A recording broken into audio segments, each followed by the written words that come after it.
ನೋಡಿ ಎಷ್ಟು ಚೆನ್ನಾಗಿ ಎಲ್ಲ ಐತೆ ರಾಗಿ ಬರುತ್ತೆ. ಎಷ್ಟು ಚೆನ್ನಾಗಿ ಬಂದಿದೆ ಸೋಪು. ಇದನ್ನೀಗ ಯೂಸ್ ಮಾಡಿ ನೋಡೋಣ ಬನ್ನಿ. ಬೇಸನ್ ಸೋಪ್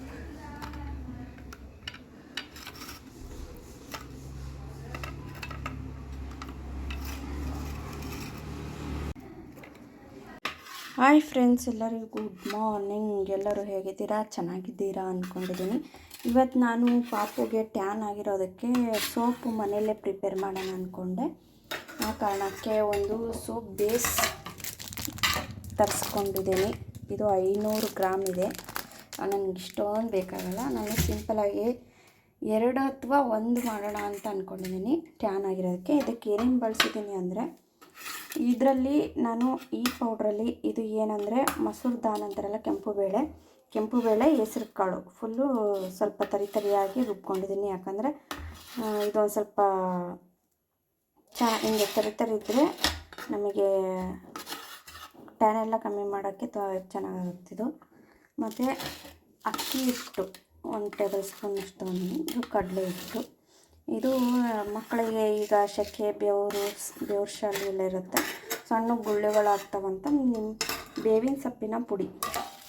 ಆಮೇಲೆ ಇದು ಸ್ಯಾಂಡಲ್ ಅಂದರೆ ಗಂಧದ ಪುಡಿ.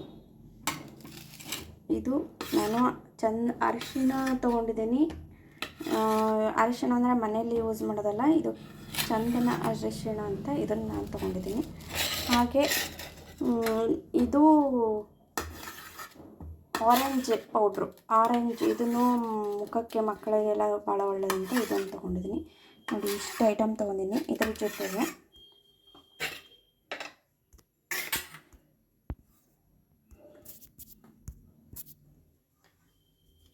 ಗ್ಲಿಸರಿನ್ ತೊಗೊಂಡಿದ್ದೀನಿ. ಗ್ಲಿಸರಿಂಗು ಇದರಲ್ಲಿ ರೋಸಿಂದೇ ಇದು. ಹಾಗೆ ನಾನು 1 ಟೇಬಲ್ ಸ್ಪೂನಷ್ಟು ರೋಸ್ ವಾಟ್ರ್ ಹಾಕೋಣ ಅಂದ್ಕೊಂಡಿದ್ದೀನಿ. ಆಮೇಲೆ 1 ಟೇಬಲ್ ಅಷ್ಟು ಕೊಕೊನಟ್ ಆಯಿಲ್ ತೊಗೊತಿದ್ದೀನಿ. ಈ ಥರ ಸಣ್ಣಕ್ಕೆ ಕಟ್ ಮಾಡಿ ಇಟ್ಕೋಬೇಕು. ನೋಡಿ, ಈ ಥರ ಇದು ಒಂಥರ ಸಿಲಿಕಾನ್ ಥರ ಈ ಥರ ಒಂದು ಪ್ಯಾಕ್ ಅದರ ಜೊತೆಗೆ ಬಂತು ನನಗೆ, ಸೋಪ್ ಬೇಸು. ಇಲ್ಲಿ 1 ಪಾತ್ರೆಯಲ್ಲಿ ನೀರು ಕಾಯಕ್ಕಿಟ್ಟಿದ್ದೀನಿ.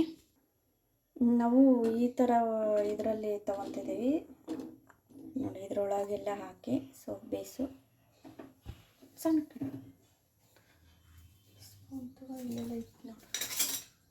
ಇದು ನೀರಲ್ಲಿ ತಳಗಡೆ ನೀರು ಬಿಸಿ ಆಗ್ತಾಯಿದೆ. ಇದು ಮೆಲ್ಟ್ ಆಗಬೇಕು.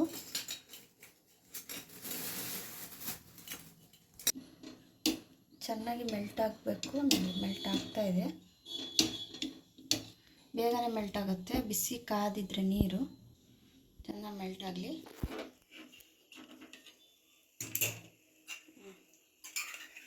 ಇಷ್ಟು ಮೆಲ್ಟ್ ಆಗ್ತಾಯಿದೆ. ಹಿಂಗೆ ಮೆಲ್ಟ್ ಆಗಬೇಕು. ಸಣ್ಣಕ್ಕೆ ಕಟ್ ಮಾಡಿಕೊಂಡ್ರೆ ಮೆಲ್ಟ್ ಆಗುತ್ತೆ ಬೇಗನೆ. ಸಾಕು.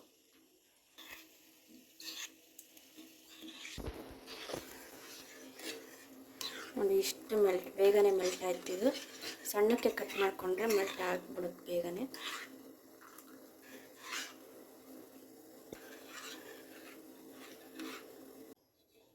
ಮತ್ತು ನೀರಾಗಿ ಮುಳುಗಿಸಿ ಇಲ್ಲ ಚಲೋ ಅಷ್ಟು ಇದರೆಲ್ಲ ಹಾಕ್ಕೊಂಡು ಚೆನ್ನಾಗಿ ನಾವು ಕಲಿಸ್ಕೋಬೇಕಿದು.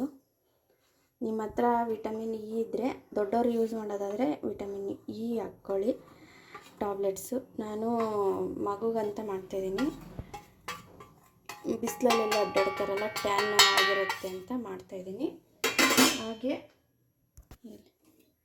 1 ಟೇಬಲ್ ಸ್ಪೂನಷ್ಟು ಇಷ್ಟೇ ರೋಸ್ ವಾಟ್ರು ಕಟ್ ಮಾಡಿ ಗ್ಲಿಸರಿನ್ ಹಾಕಕತ್ತೀನಿ. ಗ್ಲಿಸರಿನ್ ಹಾಕಿದಾಗ ನಮಗೆ ತುಂಬ ಚೆನ್ನಾಗಿ ಮುಖಕ್ಕೆ ಆಗಲಿ ಮಕ್ಕಳಿಗೆ ಕೈಕಾಲಿಗಾದ್ರೂ ಚೆನ್ನಾಗಿರುತ್ತೆ. ಹಂಗೆ 1 ಟೇಬಲ್ ಸ್ಪೂನಷ್ಟು ಅಳತೆ ಕೊಕೊನಟ್ ಆಯಿಲ್ ಹಾಕ್ತಾಯಿದ್ದೀನಿ. ಇದನ್ನು ಚೆನ್ನಾಗಿ ಕಲಿಸ್ಕೋಬೇಕು.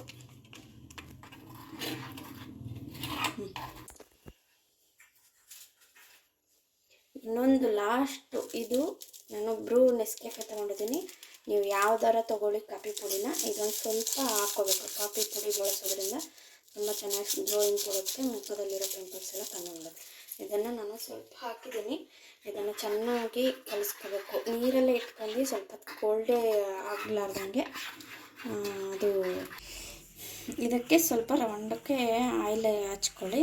ಆಯಿಲ್ ಹಚ್ಕೊಂಡ್ರೆ ಬೇಗ ಬೇಯಿಸ್ಬಿಡುತ್ತಂತ ನಾನು ಇದೆರಡು ಹಾಕೋಣ ಅಂದ್ಕೊಂಡಿದ್ದೀನಿ ಅಷ್ಟೇ.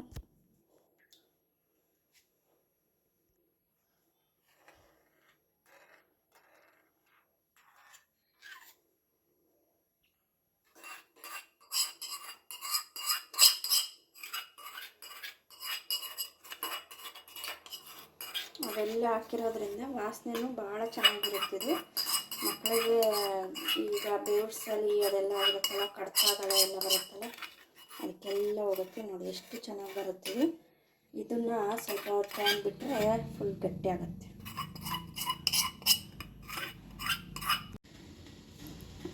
ಈಗ ಹಸಿ ಮಾಡಿ ಹಚ್ಕೊ.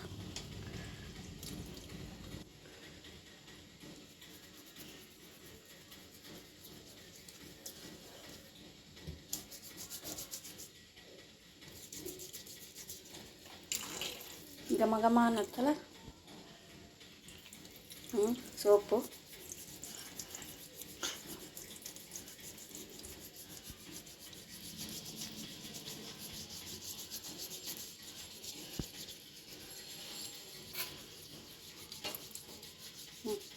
ಸಾಕು ಬಿಡು, ಎಷ್ಟು ತಿಂತೀಯ.